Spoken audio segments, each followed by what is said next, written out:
Bonjour et bienvenue à notre épisode d'aujourd'hui des Rendez-vous de l'excellence 5.0. Comme je vous le mentionne à chaque mois, les entreprises sont amenées à évoluer à la vitesse grand V. La technologie, les offres de produits et de services, les demandes des clients, des consommateurs, tout change, tout va super, super vite.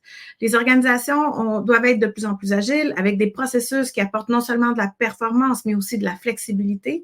Mais on doit aussi avoir les moyens de nos ambitions et comme ça, on va pouvoir s'améliorer et améliorer notre capacité de s'ajuster et être de plus en plus résilient. Dans le cadre des rendez-vous de l'excellence, je présente ma vision de ce que devient l'excellence opérationnelle quand on l'intègre avec l'industrie 5.0. Et à chaque mois, je reçois un invité ou une invitée pour nous parler d'un sujet précis et de son apport à l'excellence. Ce mois-ci, je suis super contente de recevoir Isabelle Gagné, qui est directrice de comptes commerciaux et industriels chez Desjardins. Elle est bien plus qu'une banquière, par contre. Elle est passionnée par les entrepreneurs et les défis que nous traversons. Isabelle carbure non seulement à la créativité et à l'innovation, mais elle aussi à comprendre nos enjeux comme entrepreneurs et elle a donc fondé tout récemment Espace 109 où elle joint l'art et l'entrepreneuriat pour stimuler les connexions, les conversations et la co-création. Isabelle, je te remercie énormément d'être là avec nous aujourd'hui. Bonjour. Salut, bonjour tout le monde. Super contente d'être là. Merci Véronica pour l'invitation. C'est avec grand plaisir que je me joins à vous. Puis on va le dire, hein, ça fait longtemps qu'on en parle, toi et moi, que un jour je suis là. Oui, ça fait longtemps. Il y a eu, comme on le sait les deux, il y a eu plein de choses qui sont arrivées pendant l'année, fait qu'on a dû faire des changements de plan, mais c'est ça l'agilité, la flexibilité. Mais on est là aujourd'hui et merci encore une fois d'être là. Les gens qui nous écoutent, qui se joignent à nous, je vois déjà des commentaires. Bonjour René, bonjour Lynn. Vraiment contente que vous soyez encore avec nous aujourd'hui. Je vous invite, si vous nous écoutez, à écrire des commentaires dans le chat de LinkedIn. Vous pourrez nous envoyer vos questions, nous envoyer vos commentaires et on va les répondre, nous, de vive voix pour répondre à vos questions ou à vos commentaires. Alors, Isabelle, si on commence, comment tu t'es intéressée au monde de la finance? Oui, ça c'est une drôle d'histoire. Moi, mes affaires, ces fois, sont drôles. Moi, je suis passée, dans le fond, là, puis là, je ne vais pas vous ramener trop loin en arrière, mais je vais le faire quand même, là, mais rapidement. À l'université, moi, je me suis toujours demandé en quoi j'allais finir. Je finis en administration, j'ai fait longtemps de la comptabilité. Puis là, on dirait que tout ce que je voyais dans la comptabilité, c'était les chiffres. Puis là, je me disais, oui, je suis pas sûre, il me semble que ça manque de gens, il me semble que ça manque. Fait que là, je me suis dit, ben, je vais aller plus vers le marketing. Fait que là, j'ai fait marketing communication. Quand je suis arrivée sur le marché du travail, on dirait que j'ai tout le temps oscillé entre chiffres, lettres, jusqu'à ce que je me dise, c'est pas parce que j'aime les chiffres ou j'aime les lettres, j'aime les gens. C'était ça l'histoire. Et la vie m'a amenée à différents endroits parce que moi, je dis que j'ai une stratégie émergente dans ma carrière. Dans le fond, j'ai jamais là, des choses super fixées d'avance. Je suis un peu mon intuition. Et à un moment donné, dans le fond, j'arrive dans un centre Desjardins Entreprises et je suis aux communications parce que c'est une partie de ce que je maîtrise. Et je vois le financement, puis je fais comme, hey, je pense que je peux faire ça. Pour la petite histoire, il y a même des gens qui se disent, moi, je suis pas sûre qu'elle va être capable, la fille de com, de passer à faire du financement. Bon, j'avais un billet en finance, je le savais que j'allais passer à travers. Fait que c'est là que je me lance dans les chiffres et c'est là que je tombe. Moi, je dis ça, là, je tombe en amour avec les entrepreneurs. C'est le métier dans ma vie qui m'a le plus nourri. En contact avec les entrepreneurs, c'est comme si je vois les choses différemment, j'établis des liens différents avec les gens. Tout ce que les entrepreneurs ont, là, la capacité de faire face aux risques, le multifonction, ça m'a vraiment, vraiment beaucoup touchée. Quand j'arrive et que je peux combiner mon expérience, mon expertise avec des gens qui ont une vision, un plan, qui ont une capacité de s'adapter, ben, je trouve que c'est là que j'obtiens le plus de rendement, on va dire ça comme ça, dans ma vie. J'ai l'impression que mon temps, mon énergie est bien investie. Fait que c'est comme ça un peu que les finances ont fini par faire partie de ma vie. Ça finit par être quasiment un concours de circonstances. Si on m'avait dit à l'université, t'aimerais-tu ça être directeur de compte, puis on m'avait présenté exactement ce que c'était quoi. D'ailleurs, le directeur de compte, ça décrit pas bien. Si on m'avait dit, aimerais-tu ça être une experte en accompagnement d'entrepreneurs, j'aurais dit oui. Fait que voilà, fait que c'est là où je suis aujourd'hui. Mais ça fait longtemps qu'on se connaît, mais j'apprends toujours des choses quand on fait les podcasts avec des invités. Fait que là, je comprends pourquoi on a accroché tellement facilement sur plein d'idées parce que moi aussi, j'ai un parcours très atypique comme le tien. Tu as fait différentes choses, tu as touché différentes choses, mais on s'est retrouvés à travailler où on est le mieux, puis c'est avec d'autres personnes. Fait que là, je comprends pourquoi nos atomes crochus sont si crochus. Tout à fait, tout à fait. Isabelle, dans les podcasts, je demande toujours aux invités de nous donner une définition de qu'est-ce que c'est que leur sujet parce que je veux m'assurer que les gens qui nous écoutent, on part tous avec la même compréhension. C'est une pratique qu'on fait en opération et en excellence opérationnelle de définir nos termes comme il faut. Donc, c'est quoi pour toi la finance ou la gestion financière? Oui, bonne question. La finance, en plus, ça peut être très, très vaste. On peut s'y perdre. Ce qui est intéressant, en fait, c'est de trouver des gens qui nous accompagnent puis qui nous permettent de trouver les bons chemins. Fait que pour moi, le point d'ancrage de la finance, quand je veux en parler aujourd'hui, dans le fond, là, c'est vraiment, on va aller typiquement dans le financement d'entreprise. Ce qu'on veut, dans le fond, c'est parler de c'est quoi collaborer, c'est quoi comment qu'on fait quand on veut financer des projets, quand on veut financer nos objectifs d'entreprise. On va tout le temps mettre ça dans l'entreprise parce on pourrait parler de finances personnelles. D'ailleurs, on fera des liens parce que j'ai découvert que l'autonomie financière, en fait, je n'ai pas découvert ça, il y a plein de monde qui le savent, mais moi, j'ai réalisé à un moment donné que l'autonomie financière personnelle puis l'autonomie financière d'une entreprise, il y a des éléments qui sont transversaux, c'est assez phénoménal. Puis des fois, quand les gens ont compris déjà dans leurs finances personnelles, ils vont pouvoir transmettre ça dans l'entreprise. Puis des fois, ça va être de l'entreprise au personnel. Tout le monde ne part pas toujours du même pôle, mais on finit, dans le fond, par se rejoindre quand on définit nos termes. Fait que c'est un peu comme ça. Le point d'ancrage que moi, je veux faire pour la finance, là, on peut aller à gauche et à droite. On va y aller sur le financement d'entreprise, typiquement financement de projet, financement d'objectifs. Je pense que si on se définit comme ça va être pas pire. Puis là, on dirait que j'ai le goût de te lancer la balle. Là. On a défini finance. On essaie-tu de définir excellence? On peut-tu définir c'est quoi excellence? Parce que j'y pensais d'un point de vue financier, puis je me disais, l'excellence financière, c'est quoi ça? Ça va être difficile à définir parce que c'est comme si chacun pourrait avoir sa définition. Je ne sais pas ce que tu en penses. Ben oui, c'est justement ça, j'allais dire. L'excellence, elle est subjective.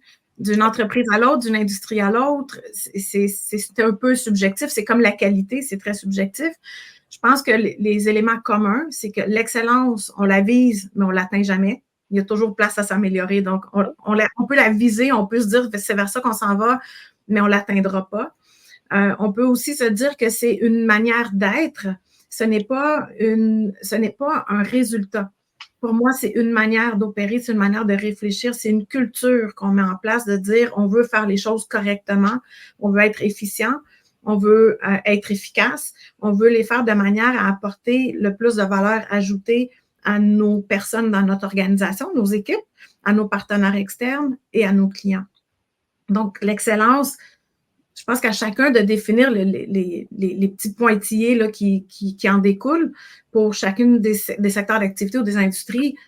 Mais en gros, je pense que les termes qui seraient propices à toutes les industries ou à toutes les entreprises, je pense que ça serait ça. On la vise, on ne l'atteint pas, on continue à travailler, puis c'est une manière de travailler, ce n'est pas un résultat qu'on vise.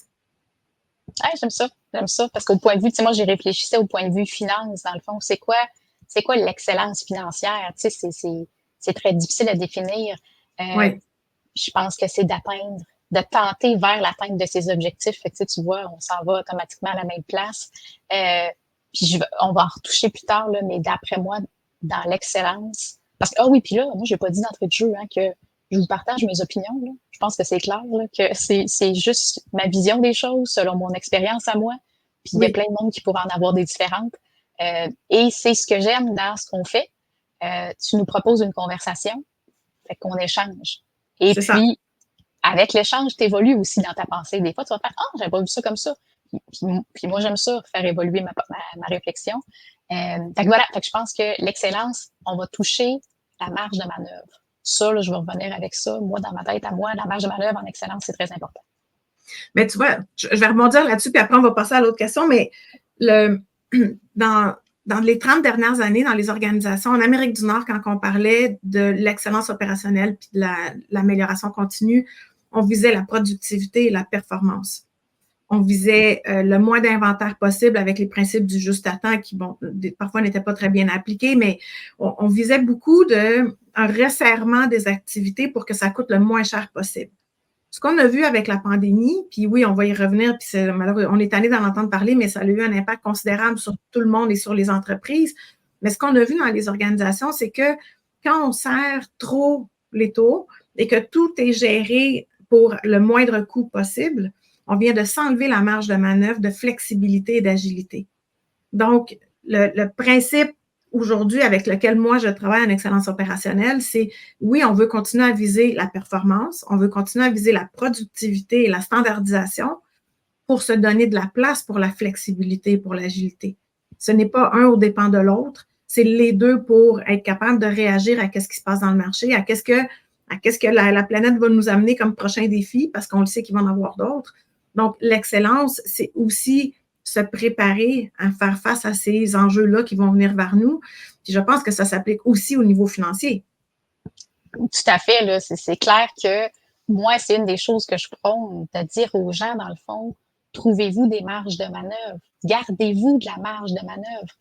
Quand on touche directement le financement, là, des fois, tu vas regarder, puis les gens vont se dire, ben, je vais financer le plus possible. C'est une stratégie, mais ça vient avec une conséquence. Parce que si tu es financé, si tu as utilisé, dans le fond, ton levier financier au maximum, tu as un bon endettement, ben, il n'y aura plus de place pour autant d'agilité. Fait que là, c'est de trouver, là, le seul mot qui me vient en tête, c'est le sweet spot, de trouver le bel endroit pour le bon niveau de financement qui te permet cette marge de manœuvre-là. Puis c'est de l'art. C'est pas pour rien là, que j'ai fait des liens avec l'art. Il y a beaucoup d'art dans la vie, dans le fond, de trouver le bon niveau de financement, c'est un art. Oui. Bien justement, c'est quoi, tu viens d'exprimer, je pense, un des premiers enjeux que les organisations côtoient aujourd'hui, mais c'est quoi les besoins que tu vois actuellement dans les organisations par rapport au financement ou aux finances?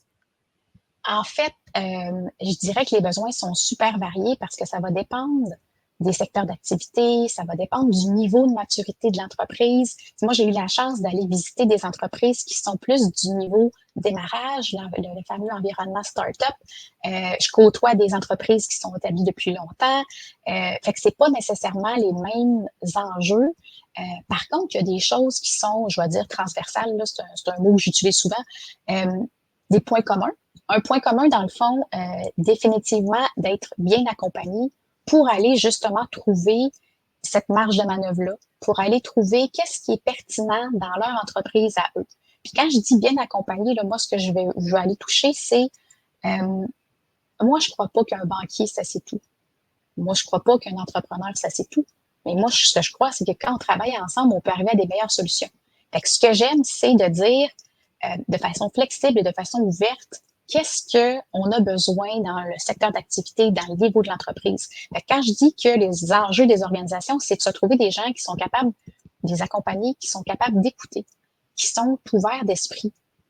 Quand on a ça comme partenaire, c'est beaucoup plus facile d'aller chercher ce dont on a besoin parce que on a quelqu'un qui est prêt à un peu remettre en question sa façon de faire, qui est prêt à trouver des solutions avec l'entrepreneur. Fait que plus il y a d'accompagnement, de liens concrets, plus il y a de co-création, plus je pense que c'est gagnant.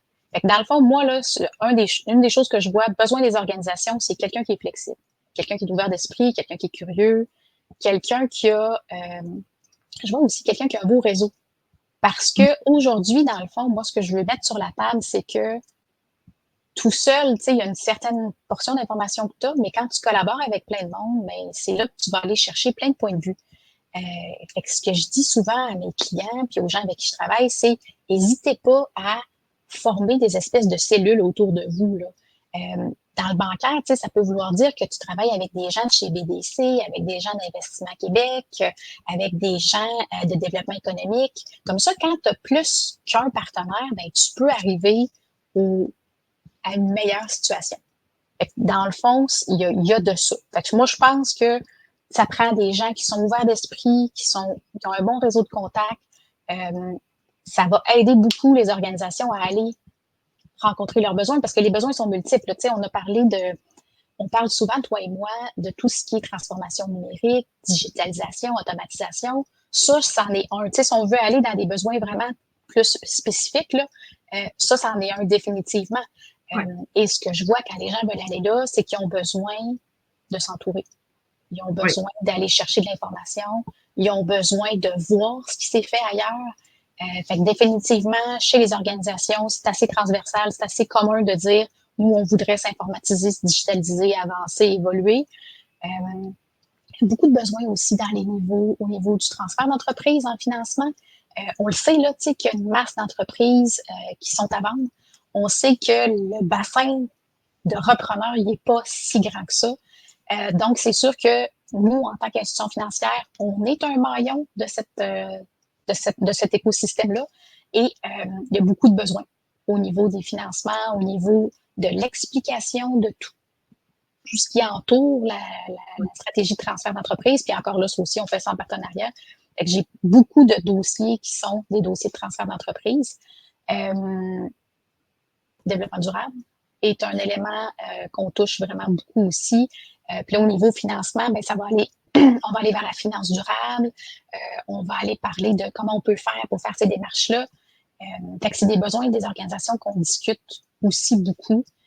Puis encore là, moi, j'invite les gens à avoir plusieurs interlocuteurs pour vraiment trouver les bonnes pistes d'information, les endroits où on peut aller bien construire la suite des choses à ce niveau-là. C'est intéressant quand tu parles de développement durable. Je ne sais pas si je te l'avais mentionné, mais la dernière fois que j'étais en Espagne l'an passé, je me promenais dans des grandes villes, puis les banques avaient toutes des affiches avec des prêts particuliers, avec des taux d'intérêt plus bas pour les gens. Puis c'est plutôt des prêts consommateurs, c'était pas des prêts commerciaux, mais il y en avait aussi pour les entreprises, mais il y avait des taux d'intérêt plus bas pour les organisations ou les personnes qui voulaient installer dans leur propriété ou dans leur maison des équipements qui aidaient à réduire la consommation d'énergie. Donc, les installations de panneaux solaires, des réservoirs d'eau chaude solaire. Il y en a beaucoup en Espagne qui sont solaires parce qu'il y a 300 quelques jours de soleil par année. Fait que ça marche mieux qu'ici. Mais c'est ça, c'est la première fois que je voyais des prêts qui étaient vraiment spécialisés pour réduire l'impact énergétique et qui avaient des taux spéciaux à cause que c'était pour ça. Oui, il y a toutes sortes de tendances qui se mettent en place. L'Europe sont typiquement beaucoup en avance. Hein. Moi, j'ai vu ça là, dans le fond. J'ai eu la chance d'avoir une fenêtre ouverte sur tout ce que l'Europe fait en termes d'automatisation, digitalisation, l'énergie, tout ça. Fait que souvent, c'est une belle façon d'aller s'inspirer. Et oui, effectivement, tu sais, puis eux autres, leurs coûts d'énergie ne sont pas comme les nôtres. Puis là, je ne veux pas embarquer dans un débat, je vais juste arrêter ça là. Ce qui a dicté toutes sortes de comportements, dans le fond, qui vont dans le bon sens, selon moi. Et oui, il y a ces tendances-là où il va y avoir quand je dis finance durable, c'est un peu à ça que je fais référence. Je ne dirais pas qu'on est rendu très, très loin dans tout ça, mais c'est un écosystème qui se met en place. Il y en a de plus en plus. Ça peut être des enveloppes qui sont différentes. Ça peut être un processus d'octroi qui est différent. Ça peut être des conditions financières différentes. Tout le monde y va un peu avec son niveau actuel. Mais oui, c'est des solutions qui se mettent en place parce que Money Talks, finalement, tu sais, donc on a besoin d'avoir des incitatifs pour que les gens prennent la balle au bon et puissent prendre des actions, c'est ça. Il y a les incitatifs monétaires, mais il y a un paquet d'affaires aussi. Tu sais, moi, j'ai eu la chance de voir que de l'Europe arrivent toutes sortes de normes au niveau du développement durable, de la traçabilité. Et ça a un impact sur nous ici au Canada. Donc, il y a ça aussi qui va forcer un peu la main. Si c'est pas juste le monétaire, ça va être le transactionnel. Si tu es un fournisseur et tu transiges avec l'Europe, ben, tu as des prérequis qui entrent de plus en plus en vigueur. Puis là, c'est pas mon sujet de prédilection, mais ça fait partie aussi de cet environnement-là. Oh oui, puis ça s'en vient ici de toute manière, ces réglementations-là aussi. C'est une question de temps avant que ça nous arrive. Mais si on revient à ton sujet de prédilection qui est les finances, tu nous as parlé tantôt pour toi, l'importance d'accompagner les entrepreneurs, de créer ce réseau de contacts alentour pour être capable non seulement d'aller chercher les bonnes expertises, mais d'aller chercher des visions différentes. Est-ce que tu peux nous partager quelques exemples de projets sur lesquels tu as travaillé, sans mentionner les clients, mais de projets sur lesquels tu as travaillé qui ont permis l'apport financier pour que l'entreprise puisse continuer à avancer et qu'elle vise du moins, ou du moins qu'elle s'en aille vers l'objectif qu'elle s'est donné. Oui, tout à fait. Il y en a plein, dans le fond, de dossiers où j'ai travaillé avec, dossiers d'entreprises, entrepreneurs où j'ai travaillé en collaboration. Moi, je suis une fille de collaboration là, avec d'autres entités pour être capable d'arriver à de beaux résultats. Puis quand on fait ça, souvent, ce que ça va permettre, là, puis j'ai entre autres un exemple où c'était un manufacturier, dans le fond, parce que j'aime beaucoup travailler avec les manufacturiers, qui ramenait sa production ici, dans le fond, localement. Et c'était un projet qui était quand même assez d'envergure. Et on était plusieurs partenaires pour faire en sorte que le projet puisse se faire. C'est sûr que au niveau, dans le fond, gouvernemental, il y a toujours un intérêt lorsqu'on parle de manufacturier puis qu'on parle de production locale. Il y avait plein de programmes qui existent. Et puis là je vais toucher un point sur programme, subvention.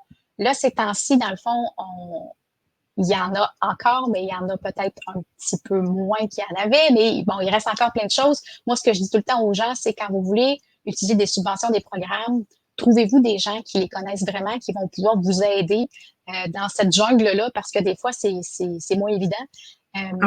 Dans le dossier en question que j'ai en tête, je le touche parce qu'il y a eu plein de programmes qui ont été utilisés pour que cette entreprise-là puisse arriver à destination qui était la destination locale. Donc, on a travaillé en partenariat et l'entreprise a pu avoir un peu, moi j'appelle ça le meilleur de tous les mondes.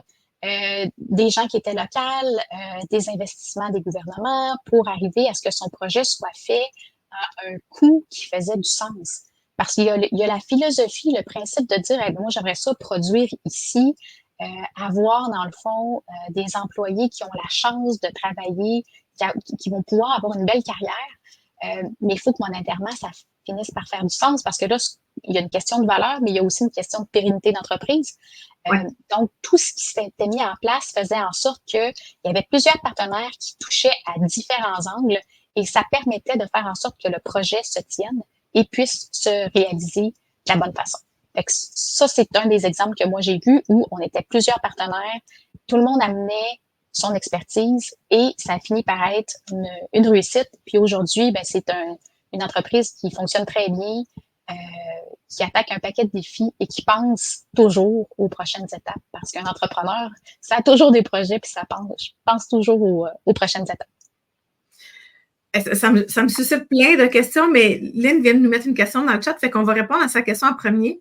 Elle dit, en relation avec les besoins des entrepreneurs, elle croise régulièrement le besoin de prendre des décisions informées basées sur des données, de l'analyse, etc., et celui d'implanter une gestion proactive du risque.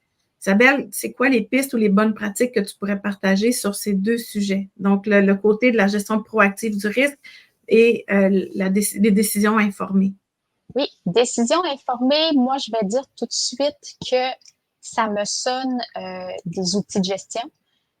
Ça me sonne, dans le fond, un ERP. Ça me sonne un processus d'automatisation pour arriver à être le plus informé en temps réel de la situation financière de l'entreprise. Mais puis là, j'aurais envie de parler de situation financière de l'entreprise au sens très large.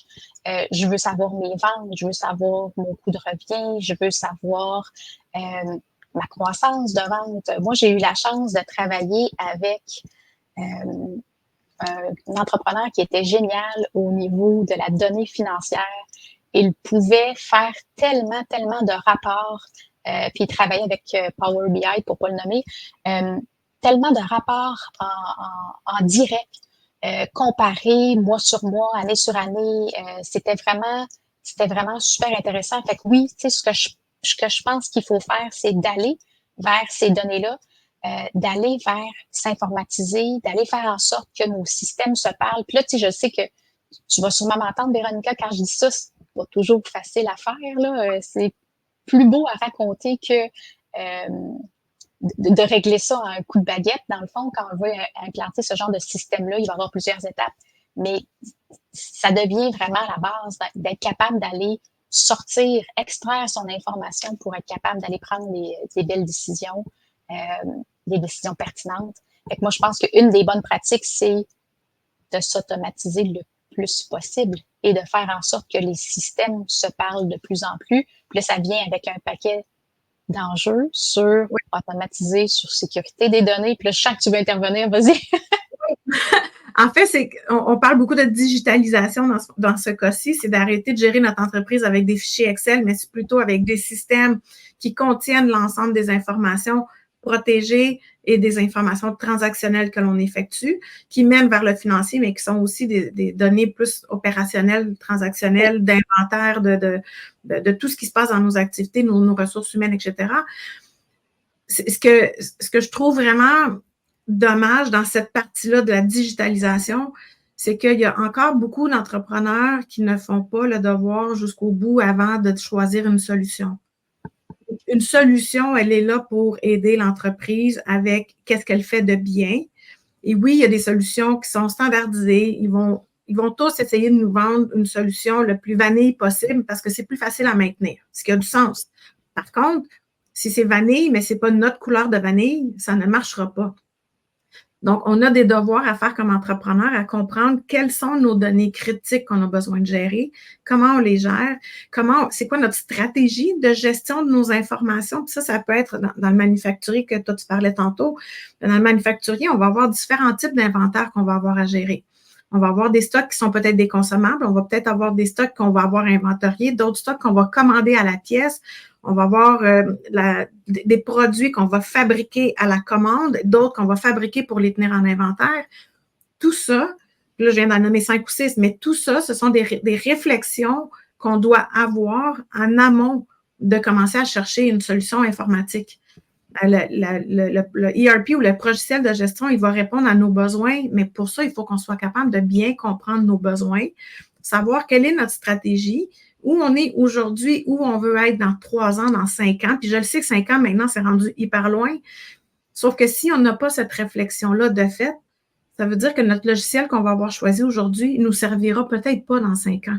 Ça coûte trop cher faire un changement comme ça. Fait qu'il faut absolument prendre le temps de s'asseoir, de réfléchir à qu'est-ce qu'on a besoin, impliquer plusieurs personnes de l'organisation. C'est pas juste les dirigeants qui doivent participer dans la réflexion, mais vraiment déterminer quels sont les besoins d'aujourd'hui et de demain pour aller chercher des solutions qui se prêtent le plus possible à notre réalité et pas que nous, qu'on soit obligés de transformer tous nos processus pour matcher une solution qui va nous enlever carrément notre différence et notre avantage concurrentiel.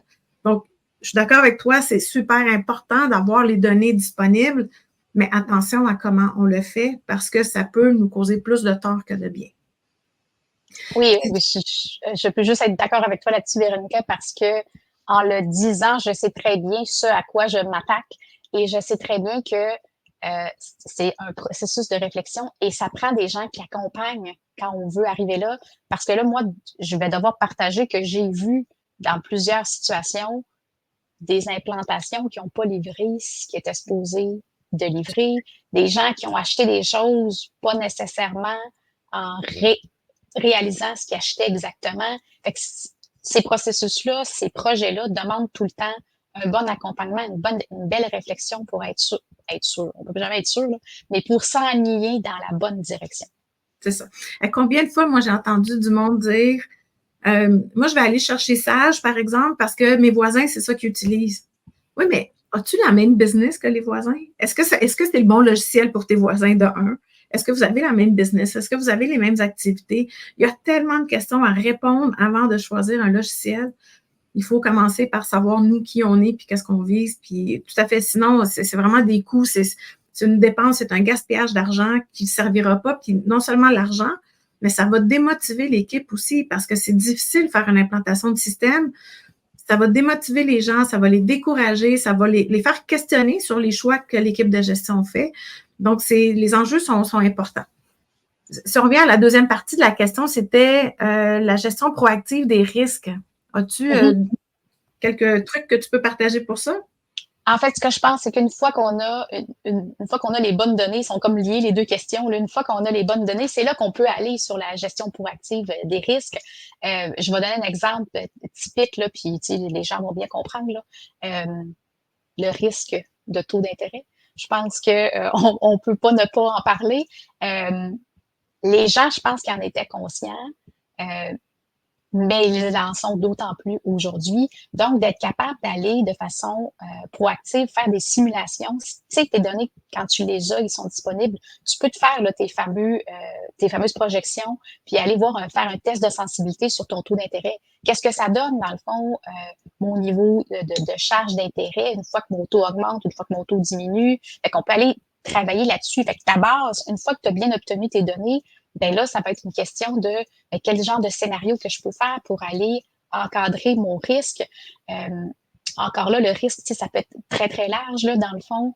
Là, je suis allée sur un risque qui est financier très, très précis, mais la gestion du risque proactive, c'est aussi de réfléchir aux innovations. Qu'est-ce qui s'en vient dans mon industrie qui va être peut-être une rupture? Est-ce que je suis agile? Est-ce que je suis flexible? Puis là, je retourne à ma marge de manœuvre dont je parlais tout à l'heure. Quand il y a des choses qui changent dans mon environnement, qu'est-ce que moi je peux faire pour m'adapter? Puis là, on parle bien sûr toujours des concepts au niveau de l'agilité pour être capable de se tourner plus rapidement. On a eu à le faire en pandémie. Je pense que c'est un bon exemple. Fait que je pense que d'avoir accès aux données, de réfléchir, de se tenir à jour, d'être curieux, de voir un peu aussi qu'est-ce qui se fait dans les autres industries. Je pense que c'est comme ça qu'on peut arriver à encadrer le risque, parce que le gérer, c'est pas facile. Mettons, on peut l'encadrer de différentes façons, puis ça peut être très, très large, comme ça peut être très, très restreint, là, cette gestion-là. Mais je pense que des données sont l'intrant qui est absolument nécessaire. Je suis d'accord avec toi à 100%. En fait, quand on parle de comment devenir une organisation résiliente, la première chose, c'est d'être capable de voir le risque en avance. Puis la résilience, c'est notre capacité à se relever rapidement d'une situation qu'on vient de confronter. Donc, si on est capable de le voir venir rapidement, on est capable de réagir, de prendre action rapidement et de se relever plus rapidement. Donc, la donnée, effectivement, c'est la partie probablement la plus importante qui nous permet de voir qu'est-ce qui se passe sur le marché, de pouvoir s'ajuster et de mettre en place des actions concrètes qui vont réduire l'impact du risque. Ceci étant dit, je suis d'accord avec toi, on peut l'encadrer, mais on ne peut pas l'éliminer non plus. Je pense que l'important, c'est d'être conscient des risques qui sont devant nous pour être capable d'avoir des plans d'action en sachant que ça va nous prendre une certaine agilité et flexibilité dans la réaction parce que le risque ne sera pas exactement comme on l'avait prévu peut-être. Donc, il faut qu'on soit capable d'analyser les données, d'analyser ce qui se passe sur le marché pour être capable de réagir rapidement à qu'est-ce qu'on doit faire. Puis, quand je parle, moi, de tout ça, ça repose pas sur les épaules des entrepreneurs, ça repose sur les épaules de toute l'équipe dans l'organisation. C'est pas juste les têtes dirigeantes là, qui doivent gérer le risque. Je pense que c'est un travail d'équipe qui doit être fait. Puis c'est une conscientisation d'équipe que l'on peut mettre en place pour s'assurer que tout le monde a les yeux ouverts à l'extérieur puis qui voit venir les impacts qui pourraient causer des effets néfastes à l'organisation. Oui, j'ai parlé d'innovation, puis pendant que tu faisais du pouce sur ça, moi, je voyais aussi tout ce qui est d'aller s'inspirer, en fait, d'aller voir ce qui se fait ailleurs, d'aller voir, de regarder dans diverses industries quelles sont justement les ruptures qui ont eu lieu, puis comment les gens se sont adaptés. Moi, j'aime beaucoup regarder ça, comme ça te donne ça peut te donner des idées à toi. J'aime beaucoup, dans le fond, avoir une vue d'ensemble et voir comment on peut combiner certains éléments pour arriver à des nouvelles solutions. Puis je pense que ça, tu sais, quand on a la chance d'avoir dans notre équipe des gens qui sont innovateurs, des gens qui sont capables d'aller suivre les tendances, on a parlé de l'Europe, dans le fond, il y a plein de belles choses qui se font à travers le monde. On est-tu capable d'aller chercher cette information-là pour aller comprendre ce qui pourrait arriver aussi dans nos entreprises? Tout est interconnecté maintenant, là, fait qu'on n'a pas le choix. Fait que la gestion proactive du risque, c'est aussi ça, dans le fond, c'est de se tenir à l'affût, puis d'aller voir les nouvelles tendances, puis qu'est-ce qui s'en vient là, dans l'environnement. Oui, absolument. Tu en as parlé un petit peu au début, mais j'aimerais ça que tu y reviennes. Tu as parlé de l'autonomie financière. Tu as dit qu'il y avait des liens entre l'autonomie financière individuelle et d'une entreprise. J'aimerais ça que tu élabores un peu plus sur ce sujet-là. Oui. Moi, quand je parle d'autonomie financière, ce que je vois dans le fond, c'est la fameuse marge de manœuvre dont j'ai parlé. C'est d'aller être capable de subvenir à ses besoins. T'sais, pour moi, mettons qu'on descend au niveau d'une personne. Être autonome financièrement, c'est d'être capable de subvenir à ses besoins, c'est d'avoir aligné ses revenus et ses dépenses pour être capable d'aller atteindre ses objectifs. Ben, dans une entreprise, là, parce que je trouve que c'est très évident au niveau personnel, dans une entreprise, c'est la même chose, dans le fond. C'est être capable d'aligner ses revenus et ses dépenses, être capable de réfléchir à ses projets, être capable d'aller chercher le financement dont on a besoin sans exagérer. Fait que pour moi, l'autonomie financière, c'est vraiment d'être complet et d'avoir un bon œil sur l'ensemble de ces intrants. C'est d'être capable d'être plus productif. Tu sais, moi, j'ai vu que dans l'autonomie financière, il y a la notion de productivité qui va là, dans le fond, parce que plus je suis productif, plus j'ai des dépenses qui sont bien alignées et plus ça va me permettre ça va me faire en sorte que je vais pouvoir générer dans la rentabilité. Puis dans ma rentabilité, ben, je réinvestis. Donc, je crée moi-même, dans le fond, une part d'autonomie financière. Je crée moi-même ma résilience pour être capable de continuer à développer mes projets. Fait que moi, je le vois vraiment comme ça, c'est de dire, ben, si je veux être autonome financièrement, il faut que je vois sont où mes sources pour aller m'aider dans mon entreprise et comment je les utilise pour que je puisse avancer. Fait que moi, pour moi, l'autonomie financière, il y a beaucoup de productivité, beaucoup de marge de manœuvre et beaucoup de réflexion, dans le fond, planification dans l'histoire pour que on puisse voir est-ce qu'on s'en va au bon endroit puis est-ce qu'on s'est bien aligné là. Est-ce que je m'adapte? Tu sais, quand mes revenus, on a parlé, Lynn nous a amené sur les décisions informées sur les bases de données, quand mes revenus diminuent, et comment je réagis là, au niveau de mes dépenses? Parce que des fois, il va y avoir un délai entre mon impact sur mes revenus et mes décisions que je vais prendre dans mes dépenses. Et plus ce délai-là il est long, et plus ça va avoir un impact sur mes résultats et sur mon autonomie financière, parce que là, ça roulera pas tout seul, mon histoire. Puis c'est correct d'avoir besoin d'aller chercher du nouveau financement pour peut-être une injection dans le fonds de roulement, pour aller aider l'entreprise dans son autonomie financière. Mais c'est ça, tu sais, dans le fond, c'est vraiment de regarder la vue d'ensemble et de voir revenus, dépenses, comment je fais pour arriver, comment je fais pour augmenter ma productivité. C'est un peu comme ça que je le vois. Puis quand je le ramène au niveau personnel, on dirait que les gens, ça met une lumière simple à comprendre. Puis tu te dis, ah, ben oui, c'est vrai que dans le fond, mon entreprise, c'est la même chose que mon niveau personnel. Mais j'ai comme l'impression que la différence entre les deux, c'est qu'au niveau personnel, c'est plus facile de faire la liste de toutes nos dépenses et de tout ce qui se passe parce qu'il y en a moins. C'est comme plus, c'est pas plus contrôlé parce que je sais qu'il y a des gens qui ne le contrôlent pas du tout, mais je pense qu'il y en a moins. Tandis que quand tu es dans une organisation, il y a tellement d'intrants et d'extrants qu'à un moment donné, c'est plus difficile de faire le pont entre les deux. Puis souvent, ben, on est dans l'organisation, on ne voit pas tout le détail de ce qui se passe. Donc, d'avoir, comme tu dis, d'avoir la bonne information pour pouvoir réagir rapidement, ben, c'est là, je pense, où les indicateurs de performance sont absolument nécessaires. Parce qu'un indicateur de performance, si on a des indicateurs, ce que moi j'appelle les proactifs, là, ceux qui nous permettent de changer de notre parcours pour s'assurer d'atteindre notre photo à la fin du mois, ben, on est capable, on le voit venir. On voit la tendance se créer, on voit ce qui se passe, on est capable de réagir plus rapidement. Donc, d'avoir une stratégie établie sur qu'est-ce qu'on vise, d'avoir les indicateurs de performance, autant financiers qu'opérationnels, qui nous permettent de faire le suivi de où on est rendu pour voir les tendances, pour voir les changements. Et de là, on est capable de prendre rapidement des décisions. Donc, notre logiciel de gestion qu'on parlait tantôt, c'est un des éléments, mais après, alentour de ça, il faut mettre de la viande alentour de l'os, puis il faut mettre des données avec peut-être des outils comme Power BI pour être capable d'aller voir la réalité de ce qui se passe dans notre organisation et pas transaction par transaction, parce que ça, on ne pourrait pas le faire, mais d'avoir cette vue d'ensemble-là que les indicateurs de performance peuvent nous donner. Tout à fait, tout à fait. C'est vrai que dans une entreprise, c'est comme à un niveau de complexité accru, effectivement. Fait que là, tu prends ton expérience que tu as au niveau personnel puis tu la propulses au niveau entreprise. La logique est la même, mais la réflexion va demander plus de temps, plus de personnes. Puis plus tu es entouré parce que tu peux avoir la donnée, mais personne qui sait quoi faire avec, plus tu es bien entouré avec des gens qui sont capables de prendre action, plus tu vas arriver à des résultats, plus tu vas prendre des actions concrètes plus rapidement, puis tout ça. Moi, j'ai un rêve dans ma vie, puis je sais pas si ça va exister un jour, là, mais quand je te partageais ça, on dirait que je vois le rêve dans ma vie.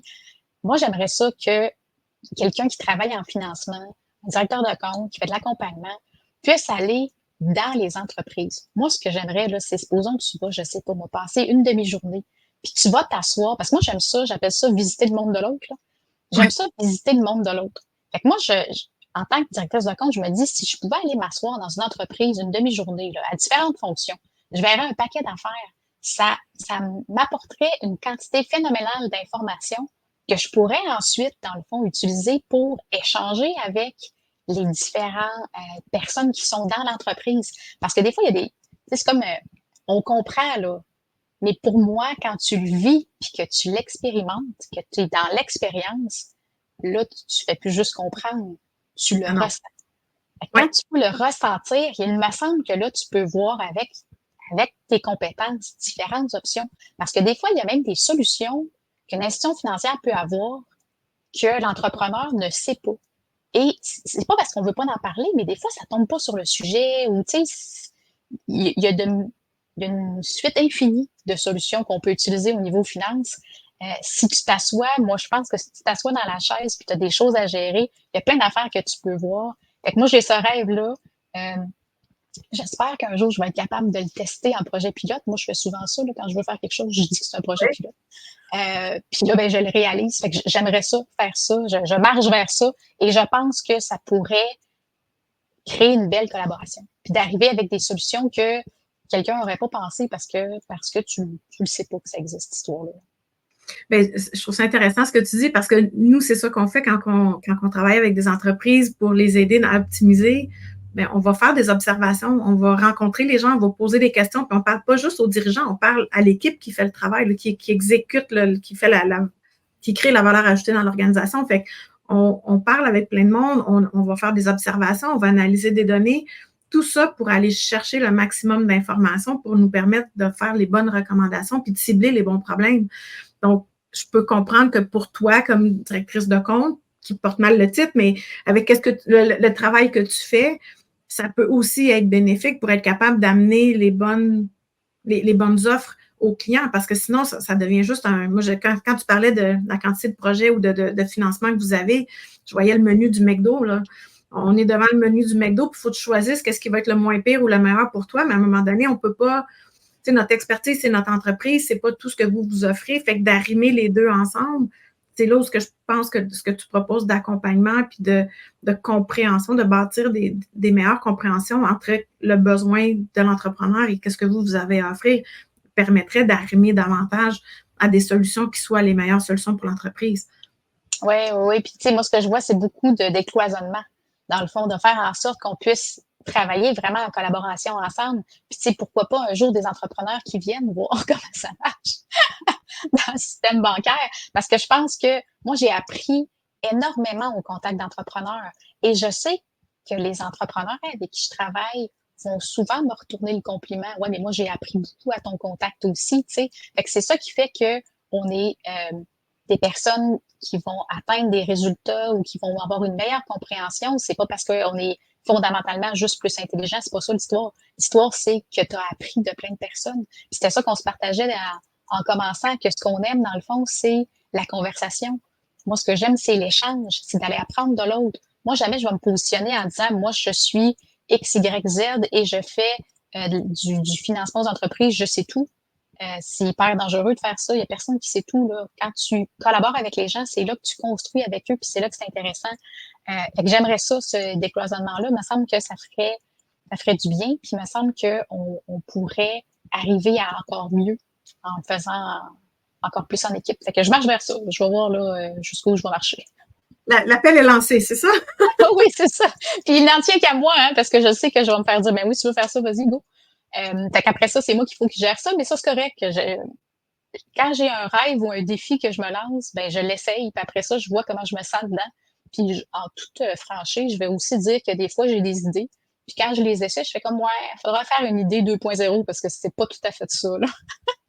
Oui, mais là tu es dans le principe du « et oui » au lieu du « et non ». Fait que t'es parti d'une idée qui était peut-être pas la meilleure, mais tu peux bâtir de cette idée-là pour créer quelque chose encore mieux au lieu de dire non, on la met aux poubelles puis on recommence à zéro. C'est un croquis, c'est un premier croquis sur lequel tu peux continuer à développer puis à avancer puis à créer quelque chose de nouveau. Les post-it, je donnais l'exemple à quelqu'un cette semaine, les fameux post-it qu'on utilise tous, c'est exactement ça qui est arrivé. À la base, 3M essayait de créer une colle hyper solide et résistante. Ça n'a pas marché, mais c'est devenu des post-it parce que les employés de 3M ont commencé à utiliser la colle qui ne donnait pas le résultat qui était recherché en arrière de papier qui collait alentour de leur bureau. C'est là qu'ils se sont dit, il y a peut-être quelque chose à faire avec ça. Puis moi, aujourd'hui, des post-it, c'est comme, après mon ordinateur, c'est l'outil de travail le plus important en amélioration continue. On fait tout avec des post-it. Donc, tu sais, c'est ça. Les idées peuvent devenir d'autres choses. On part quelque chose, mais on les fait évoluer vers un autre chemin. Puis c'est ça qui, moi, c'est ça que je trouve super fascinant des interactions qu'on peut avoir avec des gens, puis de la collaboration, parce que ces idées-là peuvent devenir d'autres choses au lieu de stagner à, finalement, c'était pas si bon. Parce qu'une idée, dans le fond, que tu as eue, mais que tu n'as jamais rien fait avec, ça, c'est sûr. Tu es convaincu à 100% qu'elle va aller nulle part. Alors que celle que tu as décidé de tester ou que tu as décidé d'implanter, que tu as décidé d'explorer, ben, tu sais pas c'est où qu'elle va te mener. Et c'est souvent, tu vas construire sur les tiennes, les idées des autres, puis c'est là que ça va arriver à un résultat. Fait que c'est ça que j'aime, moi, dans le fond, du contact avec les gens. Travailler en équipe, travailler en collaboration, c'est construire ensemble, puis voir après ça. Tu sais, des fois, je me retourne puis je regarde le chemin qui a été fait en arrière, puis je me dis, oh mon Dieu, c'est quand même impressionnant. Je pensais pas que c'est là que ça me mènerait, cette histoire-là. Oui, tout à fait. Isabelle, on revient à nos questions. On a fait comme quelques petites tangentes, mais fort intéressantes quand même. Mais on l'a touché un petit peu, mais quels sont les liens que tu vois entre le financement ou l'autonomie financière et l'excellence dans les organisations? Moi, j'en vois quelques points, mais j'aimerais savoir qu'est-ce que toi tu vois. En fait, tu sais, je trouve qu'on l'a bien fait, puis je comprends pourquoi on l'a bien démontré, je veux dire. Je comprends pourquoi qu'on voulait parler de ça ensemble, toi et moi. C'est que c'est comme si l'excellence opérationnelle, ça marche main dans la main avec ce que tu as besoin de faire au niveau financier. Le lien qu'il faut que tu fasses entre les deux, tu sais, c'est sûr que plus tes opérations, tu les maîtrises, plus au niveau financier, tu vas pouvoir aussi avoir les résultats que tu escomptes. Fait que moi, les liens que je vois, c'est vraiment que tes finances viennent t'aider à gérer, dans le fond, ce que tu veux atteindre dans ton entreprise. C'est un peu comme ça que je le vois, là. Mais c'est drôle parce que moi, je le voyais dans l'autre sens. Je voyais que l'excellence opérationnelle peut t'aider à améliorer ton autonomie financière. Parce que si tu as une culture où toutes les personnes de l'équipe sont en train de travailler pour mieux travailler, être efficient, faire les choses au bon moment, de la bonne manière, répondre aux besoins du client et ne pas faire plein de choses de superflues que le client ne veut pas recevoir, qu'on fait mal.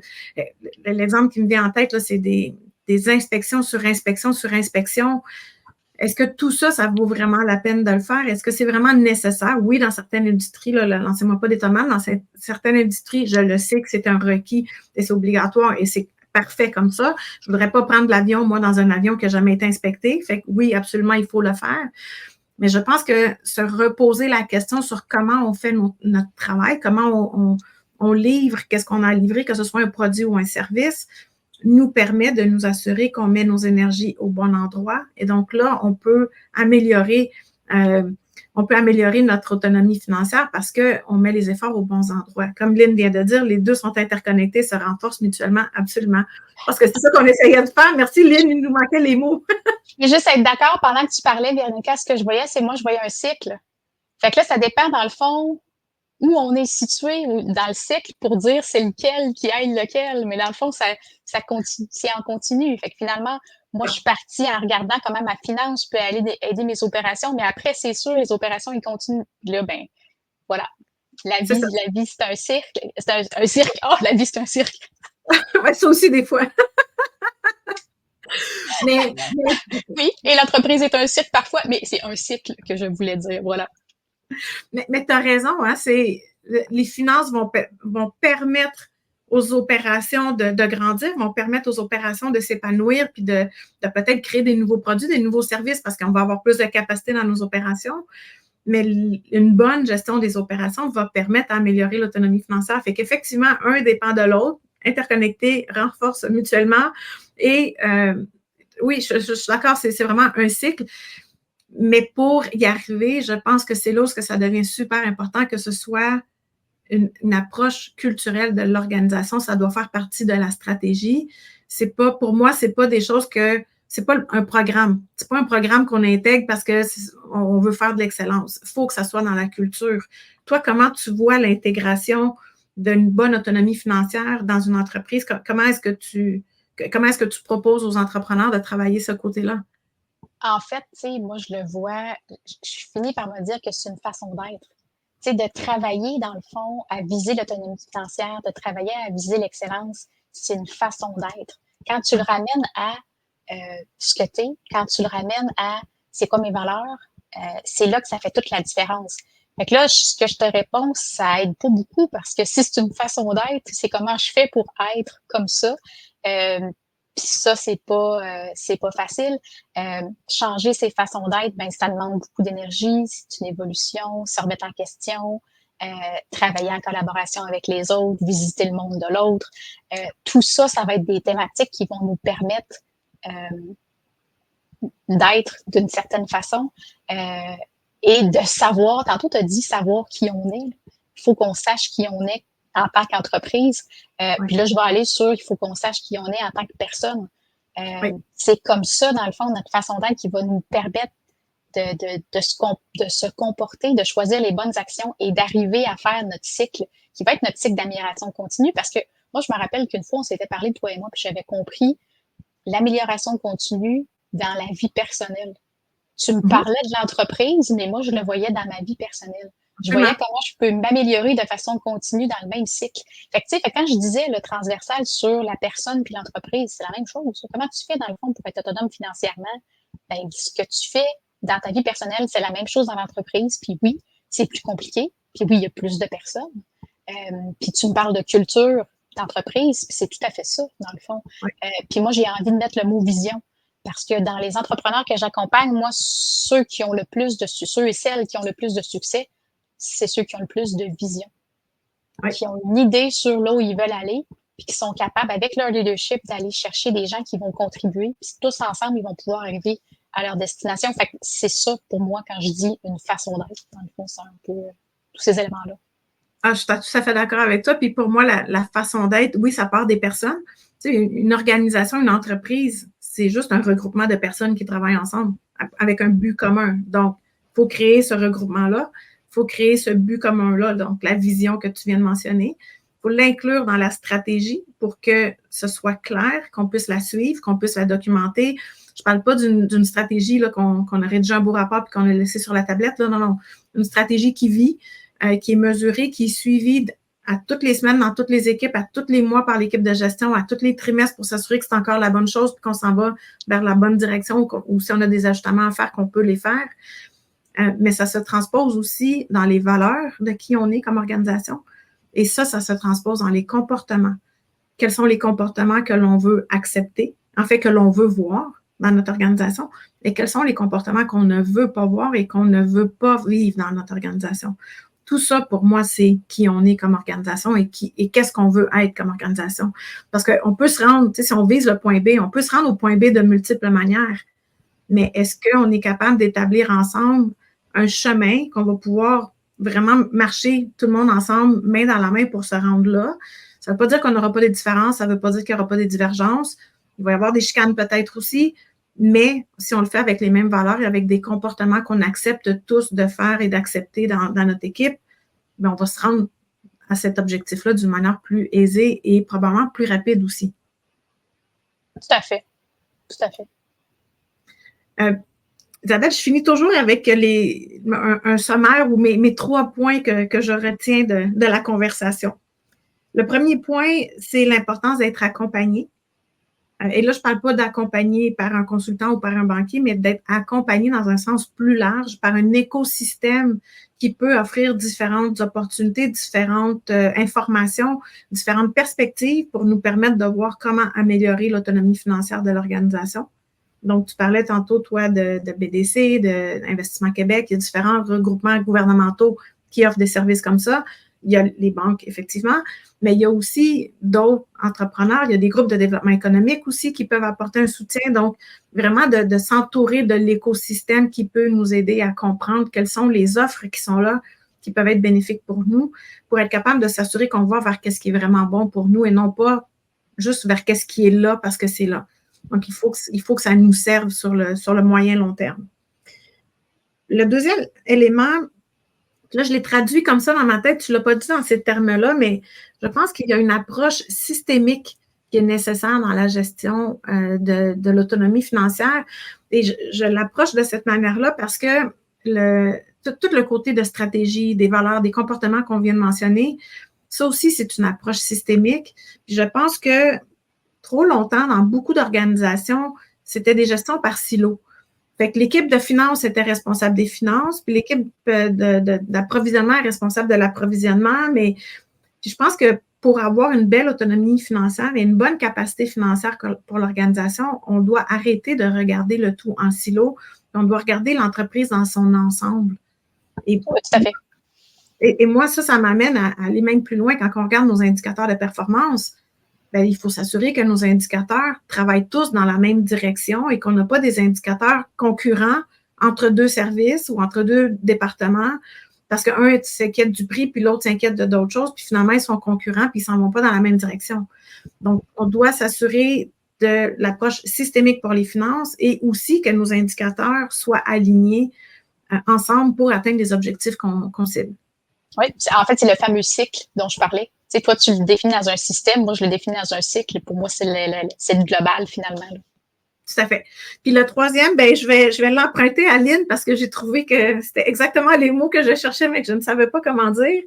L'excellence opérationnelle et l'autonomie financière sont interconnectées et se renforcent mutuellement, ce qui fait notre cycle de gestion ou notre cirque, comme tu as dit tantôt. Ça, c'est quand ça marche pas bien, ça devient un cirque. Oui, mais en même temps, quand tu vas au cirque, tu as du plaisir, c'est plaisant, le monde travaille très fort. Fait que, tu sais, je voyais des parallèles intéressants à faire quand même avec le cirque et l'entreprise, pas juste le côté négatif de où ça va pas bien, c'est un cirque, mais pour que le cirque te livre une belle performance, parce qu'il y a eu beaucoup de travail qui a été fait en arrière, il y a eu beaucoup de planification, il y a eu beaucoup d'efforts qui ont été mis là, puis nous, ce qu'on voit, c'est la belle partie. Donc, je pense qu'une entreprise qui opère comme un cirque, ben, je pense qu'elle va bien rouler aussi, puis elle va avoir des bons résultats. C'est vrai qu'il y a toujours une façon de tourner ça dans un côté où ça va être perçu de façon positive. C'est vrai que le Cirque du Soleil, c'est une belle vitrine quand même. Là. Oui, oui. Puis là, je pensais à ça parce qu'en fin de semaine, j'étais au Vieux-Port et j'ai vu le chapiteau du cirque. Donc, ça m'a fait penser au Cirque du Soleil quand tu as parlé de l'entreprise étant un cirque. Mais sur ce, Isabelle, ça conclut notre entretien d'aujourd'hui. Je te remercie énormément d'avoir passé l'heure avec moi et d'avoir partagé ta sagesse et tes idées. Ça me fait plaisir de te revoir et de rejaser avec toi. Avec grand plaisir. Puis merci aux gens qui ont contribué à la conversation. Moi, j'aime ça. Tu sais, je dis souvent, vous n'êtes pas là, mais vous êtes là parce qu'on vous parle en dehors. Puis quand on arrive, dans le fond, puis on échange ensemble, vous faites partie de la conversation. Merci de l'invitation. Ce fut très agréable. Ben, merci à toi d'être là. Moi, je vous laisse avec la fin et la présentation du prochain épisode qui aura lieu au mois de juillet. Et ensuite de ça, on va prendre une petite pause pour le mois d'août. Alors, je vous laisse sur ces mots de la fin. Merci à tous d'avoir été là. À bientôt.